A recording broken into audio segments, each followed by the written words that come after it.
Chapter 24. Frankie. The first thing I do when I wake up after using the bathroom is rush outside in search of Jack to give me a ride back to the sanctuary.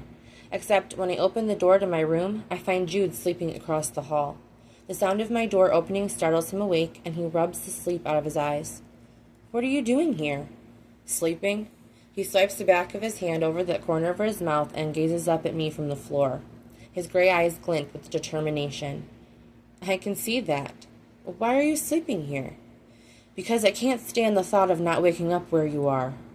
"Jude, I said you were mine, Frankie, and I said that meant I got to sleep next to you. Last night you needed space, so I gave you space. And if you need more, I'll give you that too, but I'm going to do it beneath the same roof." "Couldn't you have at least asked Jack for your own room?" "And miss you sneaking out of here in the morning?"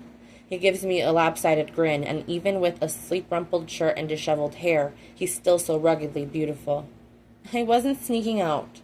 "Then where were you going?" "Well, I was going to find you, but you found me first." "Damn right, and I always will." Crossing my arms, I lean against the door jamb. "Did you sleep good?" he asks softly. The sound wraps around me and soothes yesterday's wounds. "I missed you." "Miss you too, baby." I hack my thumb behind me. "You want to come in?" "Been waiting all night for you to say that." Annoyance pinches my eyebrows. "You could have texted me, you know." "Texting you to tell you I was here wouldn't have given you what you needed." "Maybe I was wrong." I sniff and look away from his piercing eyes. "Maybe what I really needed was you." Jude rises from the floor and pockets his phone. "Then you should have texted me. I would have come. I would have come running if I wasn't already here." "I know." His thumb and index finger grasps my chin, tilting my face for his inspection. That simple point of his touch warms me to my bones. "You good?" I nod in his grip. "Are you?" Jude dips and presses his lips against mine. "Now I am." My heart fucking melts.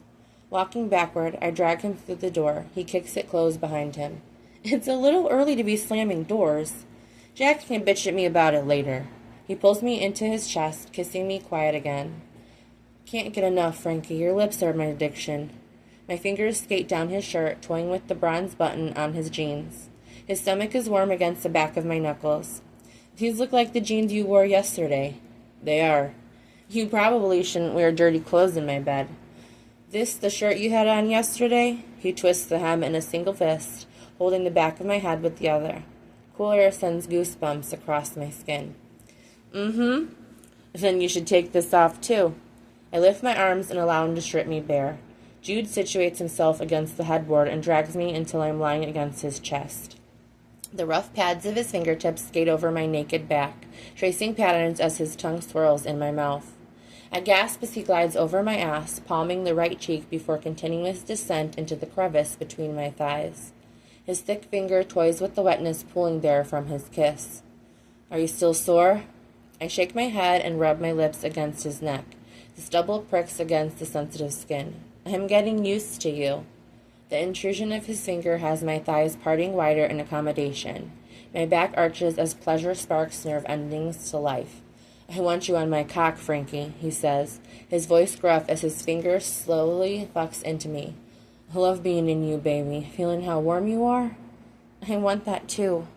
Jude grips the back of my head, kissing me until we're both breathless. "Wrap your hand around me." Between us, his thick erection lies against his stomach, hard and ready. With a tentative grip, I slide him into my palm. "Tighter, that's a good girl," he moans as I follow his direction. For a moment, I stroke him. I feel the way his skin moves over the unyielding shaft, the warmth and weight of him in my palm. I soak in his guttural groan, and the power suffocates me as I twist my hand around the head and stroke back down. "Whenever you're ready, slide yourself over me." Jude tips his head back and closes his eyes, pleasure etched across his face. A flick of my wrist has him bucking into my fist, his hands flying to my hips. "Fuck, that's so fucking hot." Wetness leaks between my thighs and my nipples pebble in the cool air. "Put me in you, Frankie." "I'm not ready yet." Each stroke is my education, an exploration of the sounds I can wring from his parted lips. He pants as a flush of colors his cheeks red. "Frankie, please." His hoarse plea sends a quiver to my pussy. He clenches my hips so tight each finger might leave its own bruise. I'm begging, baby, put me in you. Oh, all right. I rise on my knees over him and slide his tip against my soaked entrance. My pulse jumps into my throat as I begin to slide down. I whine, the first inch stretching me in a way I'm not used to. Easy, baby. The endearment startles me down another inch. Oh my God. You can take me, just a little more, he coaxes. For some reason, it felt much easier when he drove into me. Now that I'm in control, I want to feel him slowly sink inside. Our groans fill the room when I'm seated fully on his cock. He releases me then, only to use his finger to tip my chin and plant a soft kiss on my lips. You feel so good wrapped around me. What do I do now? Do I move? Hold on a sec. Just sit. I don't understand. I just want you to sit right there. A shudder races through me, and Jude flexes his hips in response. Something about the intimacy of the moment gets to me. All of a sudden, a cascade of big emotions overcomes me.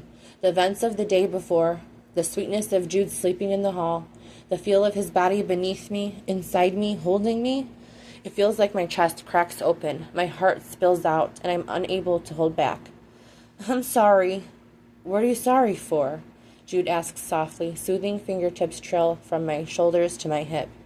I'm sorry for overreacting yesterday, and I'm sorry for them showing up like that and embarrassing you in front of your customers and your family. I'm sorry if I embarrassed you in front of them too. Jude rocks my hips over him, just enough for my breath to hitch, and then he lets go. You don't need to apologize for a single thing that asshole did, and anything you did because of it. Your feelings are understandable. I think I got a little overwhelmed. I know, baby, but I need you to understand something, and it's really important. I slide my hands over the ridged muscles of his chest and ground myself with his warm skin beneath my palms. His cock twitches between my legs as I shift my torso over his. Liquid heat threatens to drag my attention away from Jude, but I bite my lip and focus. I'm listening. He brushes the pad of his thumb over my bottom lip, dragging it from between my teeth. Not one single person who saw what happened yesterday, and I include my entire family in that, thinks you have any reason to be embarrassed or ashamed.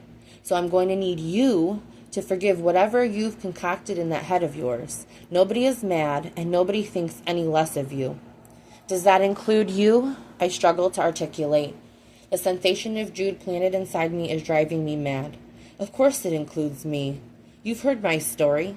My siblings all have one. If you don't think any of us have a past that could cause a scene, then you haven't been paying attention.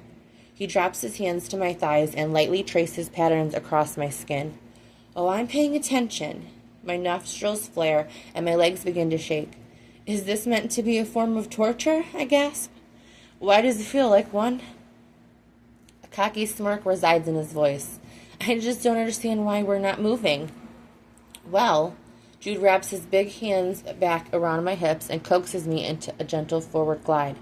Because I squeak as his thumb brushes against my needy clit. I haven't been able to stop thinking about being inside you, and I wanted to get you hot. He rocks me faster.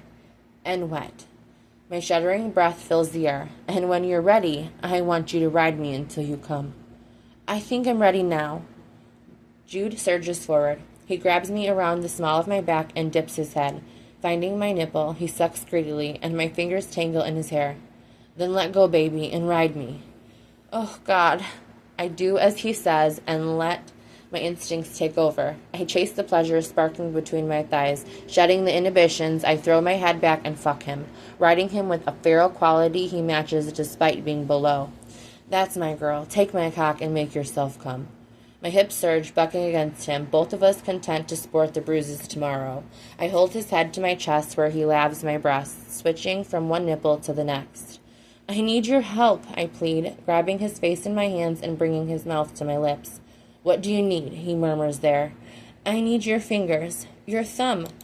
I pant against his mouth as he brushes against my clit, dragging the wetness from where we're joined over the top of it. His fingers span my thigh, anchoring us together, while his thumb strums right where I need him. Oh, Jude, I shudder, my legs spasming against his thighs as he swallows my cries.